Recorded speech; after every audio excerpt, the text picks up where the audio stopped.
Fellow Ghanaians, good morning. So in the lead up to the 2024 election, one of the boldest promises that was made for that campaign was that simple, disruptive idea to turn Ghana into a 24-hour economy.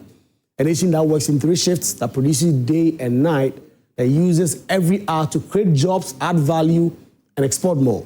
It was one of the pledges that lit up the entire campaign, the halls, the marketplaces. It felt fresh because it spoke to what millions actually wanted: jobs, factories, and a chance to build a life without fleeing the country. That promise was again written into a manifesto and explained in detail long before the election. A year or so on, the rhetoric remains attractive. The question is delivery. Officially, the government has moved from manifesto language to program documents.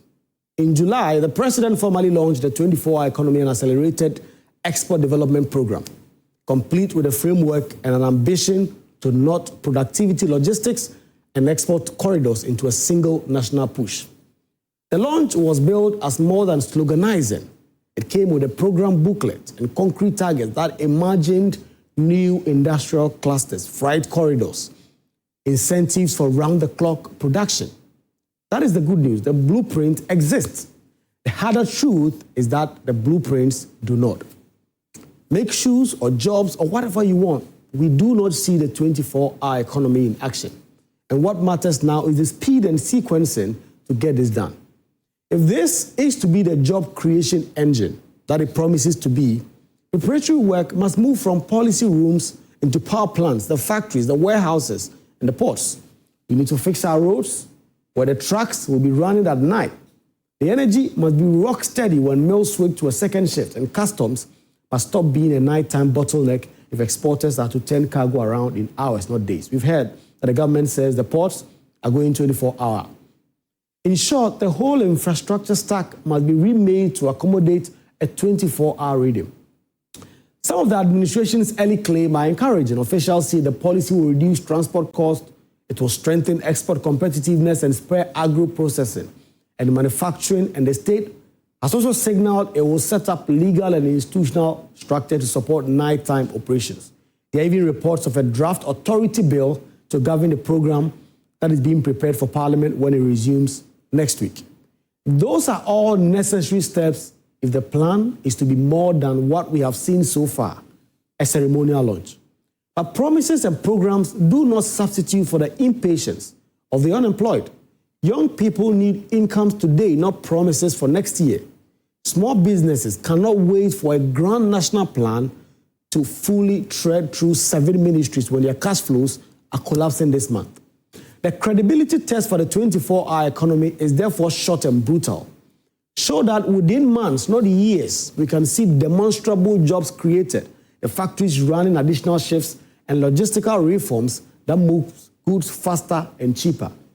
That means 3 non-negotiables. We must do 3 things. First, we must have electricity supply that is reliable. Because without a reliable, affordable grid and sensible incentives for nighttime users, no serious factory will commit to a second or third shift. The program's ambitions on round-the-clock industry will be hollow if electricity tariffs and outages ignite operations uneconomic.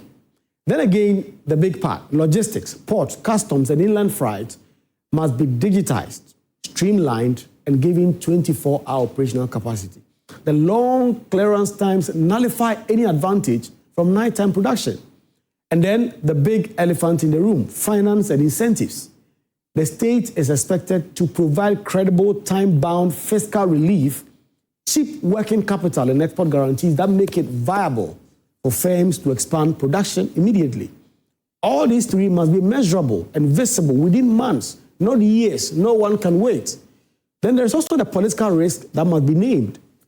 The 24-hour economy cannot become another instrument for cronyism. Any large package of tax incentives and special operating regimes will fail if they are poorly governed.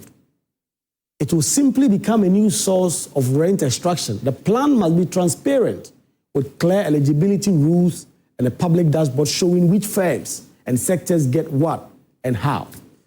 The public needs to know this. We do not have to see the same opacity that we saw with the tax incentives going to certain 1D, 1F programs. The public trust will all go up in smoke if the program's price benefits leak only to the politically connected instead of real manufacturers and workers.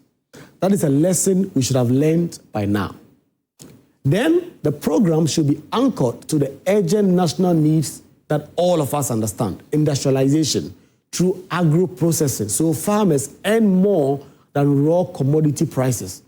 A logistics revolution that connects the northern production belts to coastal export hubs and export-led clusters that create middle-income jobs. Those are all English, but if you speak to those involved, they expect to see real practical implementation down there. The government has also linked the 24-hour economy to an export drive. There are even talks of linking Ghana to the AfCFTA opportunities. These are all sensible goals, but they must translate into actual factories running in shifts, refrigerated logistics operating at night, and custom windows that close only when exports have all sealed. There are reasons to be cautiously optimistic. The administration has shown it can marshal political momentum. It has begun to convene investors all over the place, and there are pilot programs underway. But caution is not the same as complacency. The 24-hour economy must stop being a campaign promise and become a living economic strategy with daily issues to be dealt with, implementation metrics. If it will succeed, it will create thousands of jobs and change the face of Ghanaian industry. But then, if it fails or stalls, it will become another well-packaged failure that deepens the disillusionment of so many young people. The clock is ticking, Mr. President. Your people voted for transformation, not talks. You need to start with the obvious, steady power. So far, things are quite good.